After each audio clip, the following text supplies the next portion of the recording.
So I think it's really important to get a great handle on quiet costs hard and not dance around this topic at all, because quiet costs can have you at the closing table cursing everybody out in your head and trying to figure out why this person and that person is getting paid exactly. Even when we have clients that we're helping to sell property, we talk straight with them and take into account closing costs stringently and try to make sure we have all of our bases covered. My goal ultimately is to have all of the bases covered. It's definitely not like how you see people do it on different house flipping shows where they simply have the sales price minus the cost and everybody's jumping around like they won the lottery. Well, it could be like that if you pay attention to the quiet costs and stay lean through your process. Your quiet costs are going to range anywhere from 10 to 15% of the selling price. So let's open the Flipped app and go through the evaluation tab and click on the worksheet. If you hadn't had a chance to download the Flipped app, as we've mentioned before, we're going to focus on four broad categories, which are your purchase costs, your holding costs, your selling costs, and for financing, we're going to factor in our costs related to borrowing money. Let's look at our purchase costs first. These costs are incurred when you purchase the property. I'm strictly referencing to the cost to transfer ownership of the house. These include fees such as title insurance, inspection fees, surveys, buyer appraisal, and documentation. Usually it may or may not cost to borrow anything because many times the seller will pay for it. But typically if we're going in lower than the seller is already wanting to sell the property at, because we're bringing cash in quick to closing, you should plan for around 1.5% to 2% of your purchase costs. Inside the Flip app, there's a section where you can break down your purchase costs in detail. Okay, we're inside the app now, so we're going to actually go down to purchase costs. And one of the cool things is you can actually toggle this back and forth to itemize or just give a percentage of the price. So if you just want to say it's 3% or 2%, 3%, so we can itemize to get a more detailed number. So you're going to look at your home inspection. Your home inspection may be anywhere from $500 to $600 on a single family home. Your appraisal, say anywhere from $500 to $600 also, let's say $650 there. And your closing costs with it, whatever what you may pay in points, percentage of the loan up front that the lender may be requiring you to pay. So let's say 2 points on that loan. So this deal right here we were looking at, so right now you got a total of $8,050 in closing costs up front. And it's like we talked about, it's important to understand these figures. And then the cool thing is this, let me switch gears real quick. If you want to add, go back and edit these, or if say 2 points. If you want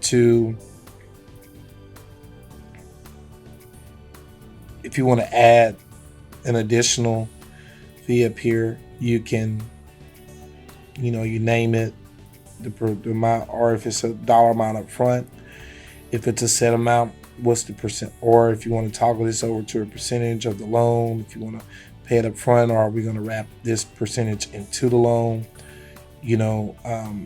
It gives you a few different options that way based on what your lender gives you in terms of knowing where you're going to be at. So this here, our purchase price after repair value is $450,000. So these are where our numbers come from. All right, thanks. Next, let's move on to holding costs. The holding costs are the various costs that have accrued over time while we were under construction, marketing, everything. It's why it's called the holding costs. These costs primarily consist of property taxes, insurance, utilities, and maintenance such as cleaning and yard services. You can utilize anywhere from 1.5% to 3% in terms of holding costs. Holding costs are very important as well. So, we moved over to the holding costs. We just looked at our purchase costs, but now in the app, these are very key because this tells you exactly how much the cost of holding this property, the cost, the time that you actually have this property in your possession, how much it's eating into your potential profit. So we don't have to go through and fill this out, but you know it. You need to know what your property taxes are going to be. If they're going, are they $5,000 per year? What's your insurance? You know, you're going to get a quote from your insurance agent, either your agent or the insurance company that the lender sets out for you for your builder's risk policy, because more than likely that's what you're going to have through the rehab process is a builder's risk policy. Your utilities, you're depending on the level of rehab, you're going to have your utilities on. What is that going to cost you per month? Your landscaping. And then, of course, you can add other things on here. So these holding costs, you know, are going to eat into your property, your profit margins. So if you look, well, I don't want to say eat into it. It's just you have to take account into as far as what they are in terms of your profit margins. You see right here at $5,000 a year in property taxes, that's $416.67 a month that you have to take into consideration off the jump. Next thing is our selling costs. Selling costs consist of real estate agent commissions and closing costs. Agent commissions typically are 6%, which will be split between the buyer and seller agent. You may be able to save money by selling the property yourself, but at the same time, you can end up losing money, time, and a whole lot of energy, stress on dealing with the real estate process when you could have let a professional handle the transaction for you and ensure that the process goes smoothly. We talked about building a dream team earlier, so trust the process and let your team members do what they do best and perform. The same closing costs that you incur when buying the property, you can expect to be paid at closing, usually by the buyer at a closing of about 1.5%. Of items such as like the title and the survey, appraisal fees, etc. But we're going to put all these into the app. Okay, we are going to go into selling costs. So let me scroll down to our selling costs. You know, selling costs, as I mentioned, they can typically, they're going to consist of a few things from your real estate agent commissions.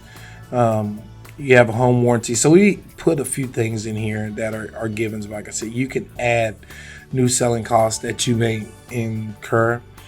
You've got your home warranty. So I've already pre-filled that $400 there for home warranty, estimated fee, and this 6%.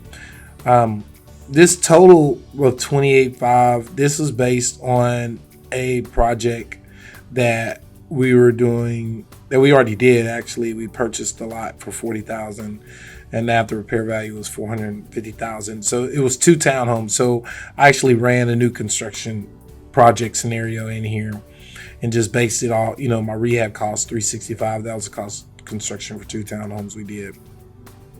And so this selling cost number, it's pulling in that 6% at off of that total end number for this deal. But, you know, just for the sake of this scenario, just showing you how you can include your selling costs here. So, all right, from here, let's go ahead and go into our finance costs. Finance costs include your loan amount, the term or how long you'll have a loan for, and the loan terms, meaning interest rate, origination points charged. Let's go into the Flipped app and break down our purchase costs. The loan amount is what you are acquiring the property for, and whatever the construction costs are being rolled into your financing by your lender. This is where your ARV versus the margin that you have in terms what you're purchasing the deal for come into play. Ideally, your deals you will be able to roll some of your rehab costs, if not all of them, plus the cost of acquisition into your loan, as long as there's enough margin in the deal. So simply add your purchase price and the rehab costs and subtract down your payment. If your lender is requiring you to bring a down payment to get that way, you can get this number as well. The loan duration itself is important because this is the amount of time that you will be holding on to the loan. From the day you close on the property, the clock is ticking. You want to get in and get out of your deal quickly. This is definitely one of the biggest variables because it is determining how long you're going to hold the property for. And each day that you hold on to the property, interest is you're paying interest on that loan. The final thing is the loan terms.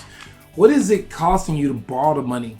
Hard money can go anywhere from 9 to 15%, or maybe more depending on the lender and the terms that they're structuring for the deal.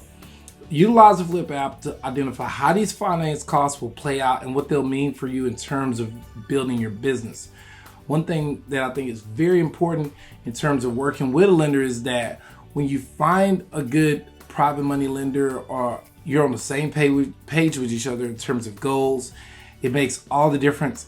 And you can look at your lender not only as your lender but as your business partner, because they're just as much as invested in your success as you are in theirs, and making sure that they get their money back. So it's very important to understand this side of things as far as the finance costs and what they're going to cost you in the whole grand scheme of things.